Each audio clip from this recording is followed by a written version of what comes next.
imagina você aprender a conviver com uma assombração? Sim. Colocar até trancas nos quartos na parte de dentro. Porque, bem, sabe que existe algo e não sabe se é bom ou é ruim.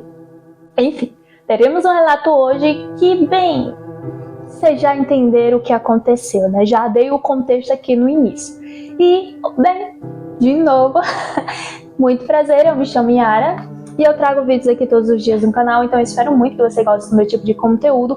E se você gostar desse vídeo, corre e se inscreve, tá bom? Ok? Então bora lá! A nossa querida que enviou se chama Ana. E a Ana, ela trabalhava de babá em 2011. E o nome do nosso relato se chama A Voz Atrás da Porta. Eu cuidava de 2 crianças em uma casa grande. Essa casa, ela era afastada da cidade, sabe? Os pais trabalhavam até tarde e sempre me pediam para colocar as crianças para dormir às 9 horas. Era um horário comum, mas ao mesmo tempo, por algum motivo, eu achava um pouco estranho esse horário. E era uma casa antiga, com corredores compridos e portas de madeira que rangiam. E certa noite, após colocá-las para dormir, eu sentei no sofá com meu fone de ouvido e fiquei por lá mesmo. E até um determinado horário, ali entre 23 horas mais ou menos, eu acabei escutando algumas batidas na porta. Só que não era na porta da frente, era no quarto das crianças, o que para mim foi mais estranho ainda. E eu acabei tirando o fone de ouvido ali para tentar escutar, mas ninguém bateu novamente na porta. E bem, eu fui até lá e quando eu cheguei perto da porta, eu ouvi uma voz, sim, uma voz baixa e rouca, dizendo o seguinte: "Abre para mim, tô com frio." Era a voz de uma menina, sim, de Clara. E só que eu já tinha trancado a porta por dentro, sabe?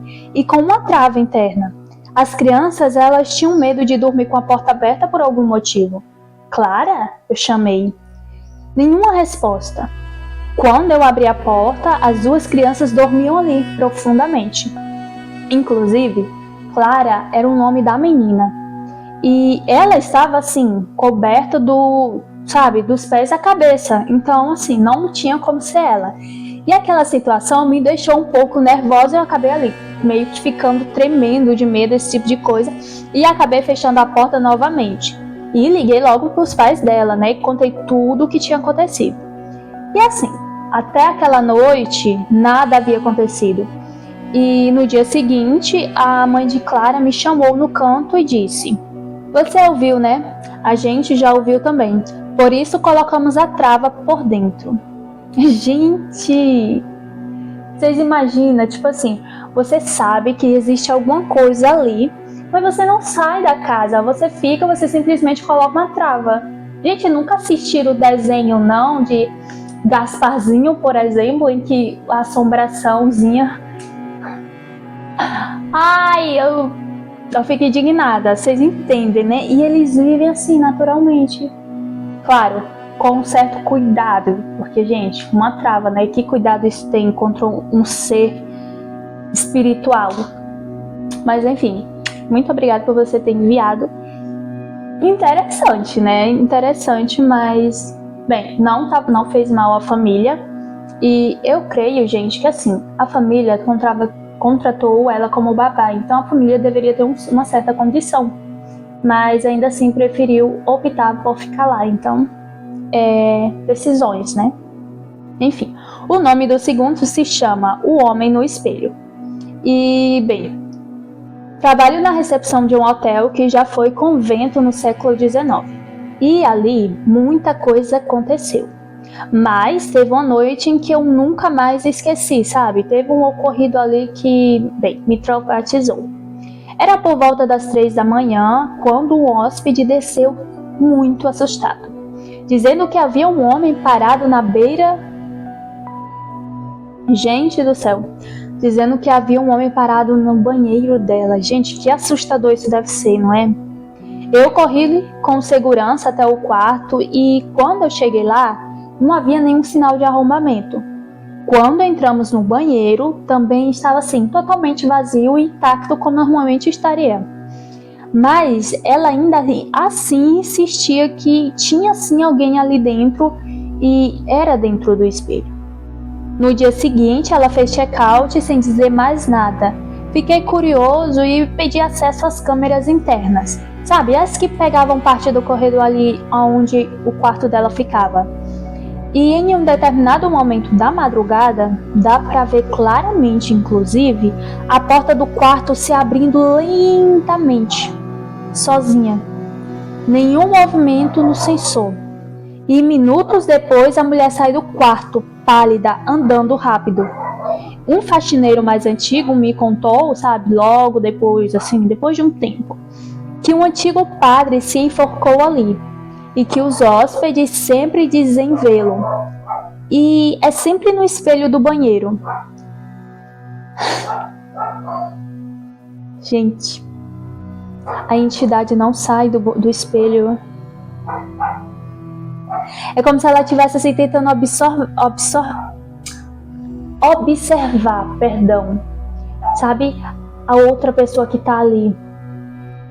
E era um padre, né? Então, assim, gente, porque, se eu não me engano, a igreja diz que é questão, assim, de suicídio, esse tipo de coisa, não é de Deus, vamos dizer assim, porque não é essa palavra que eu queria dizer, mas pode ser não aceita pela religião ou por Deus, esse tipo de coisa. E que loucura, né? O padre, ele se suicidou e ele ficou ali preso. Eu acho que deve ser uma questão religiosa que mantém ele ali. Eu creio que seja isso. Comenta aí o que vocês acham, mas eu acho muito que seja uma questão assim religiosa. Esse relato me lembrou muito um livro espírita que eu li. Eu não vou entrar em detalhes porque esse livro eu não lembro mais nem sequer o nome, mas eu lembro de todo o conteúdo dele porque ele foi muito impactante, ele mexeu um pouco comigo, fiquei uns dias abalada depois de ler ele. Mas sem detalhes e bem por alto, o espírito ele ficou meio que na escuridão após a morte porque ele estava muito apegado a coisas que em vida eram muito importantes para ele, como o amor de uma pessoa que não queria mais. Sabe, ela ficava como eu posso falar de uma forma amenizada, saciando seus prazeres carnais, mesmo em morte, com aquela pessoa que ela ainda ansiava, ainda desejava, ainda queria e amava, enfim. E tudo isso só foi resolvido quando ela percebeu, né, que todas essas coisas que eu citei agora há pouco, era o que mantinha ela na escuridão. E, gente, eu morro de medo de morrer e ficar nessa escuridão. Eu acho que o padre estar ali é meio que isso, vocês entendem? Alguma coisa fez ele fazer aquilo, e também tem a questão religiosa que pode... o que ele acreditava ou deixava de acreditar, às vezes ele pode também estar se culpando, esse tipo de coisa. Porque, como vimos, ele não fez nada, ele sempre só aparecia. Então eu acredito que seja uma coisa assim de culpa, dele se sentir culpado, questão religiosa, e isso acaba prendendo ele ali, entendeu? É o que eu acho. Mas bora lá. Obrigado. Até o próximo relato, que eu sei que você vai mandar mais, porque, gente, trabalhar num hotel velho, com todo respeito, né? Mas enfim, bora lá. O nome do terceiro relato se chama O Último Andar. E ele foi enviado anonimamente, ok? Enfim, trabalhei como zelador de um prédio comercial assim por 6 anos. O prédio ele tinha 14 andares, mas o 13º era permanentemente fechado. Diziam que tinha sido interditado após um incêndio por volta lá de 1999, onde um estagiário morreu preso no elevador. Mas em um dia, por curiosidade e estupidez, eu decidi subir lá com um amigo. E era um amigo da manutenção. Nós conseguimos destrancar a porta de acesso e acabamos indo pelo elevador de carga. Tudo aconteceu assim, de forma inesperada. Gente, eu tô parando um pouquinho porque é muito engraçado, porque pessoas céticas, pessoas curiosas são as mais prováveis desse tipo de coisa acontecer, porque elas são as que mais estão propensas. Uma é porque vai procurar e a outra é porque, gente, eu acredito muito que se você não acredita em algo, ela vai aparecer para você para lhe provar que você tá errado. E vai ser de uma forma muito feia. Eu acredito nisso, eu sou bem apegada a essa teoria, mas bora lá. Tudo parecia bem parado, sabe? Como se o tempo ali não continuasse. Cadeiras queimadas, papéis chamuscados e cheiro de mofo. E também um fuligem, sabe? Mas o que mais nos fez sair correndo, gente, já, foi quando vimos no fundo do corredor uma silhueta de um homem. Mas estava totalmente sem rosto. Ele não se mexia e só ficava ali como se estivesse nos olhando. Quando descemos, o sistema de câmeras internas do elevador registrou algo impossível. A porta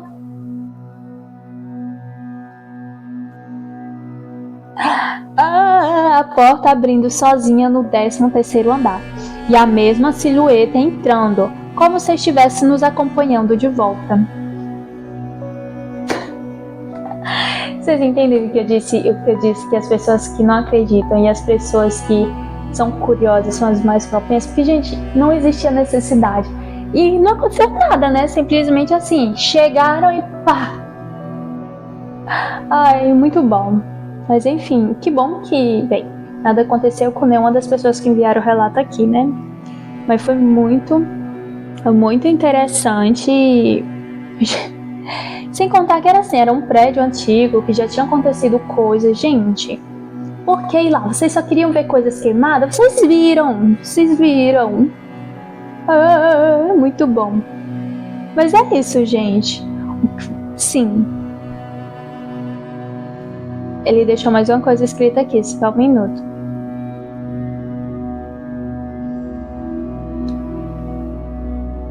Ele deixou uma frase muito interessante, que foi: quando você vê, você morre de medo, corre e tudo mais. Só que quando você para, e que não tá mais acontecendo aquela cena, que você para e respira, você chega a duvidar que você viu realmente algo e você apenas acha que é imaginação. Só que ele disse que era impossível impossível eles pensarem isso, porque foi tudo captado por uma câmera. Não que eles tivessem descido, é igual ele falou. Alguém, né, aquele ser, entrou no elevador. Só você me deixou um pouco curiosa, que eu queria entender e saber se esse ser entrou junto com vocês quando vocês correram e saíram, ou se ele foi só atrás mesmo, assim, sabe? Depois que vocês desceram, depois aconteceu novamente do elevador descer lá para onde vocês estavam. É isso que você me deixou na dúvida. Mas muito obrigado pelo seu relato. Eu achei, assim, muito legal os relatos de hoje. E, bem, gente, eu não lembro do terceiro, o do segundo eu acabei esquecendo aqui na empolgação do... Sabe? Deixa eu ver. Sim, lembrei, que é o do... Não tá saindo, que bodega! O do padre. O primeiro e o segundo, gente, é muito intrigante. Porque assim, o primeiro, a família vive como se estivesse tudo bem e bem. Uma tranquinha aqui pro lado de dentro, no lado de... minha voz. Gente, vocês não imaginam quantas eu já gravei esse vídeo. Não tá fluindo hoje, esse aqui vai ser o único que eu vou gravar.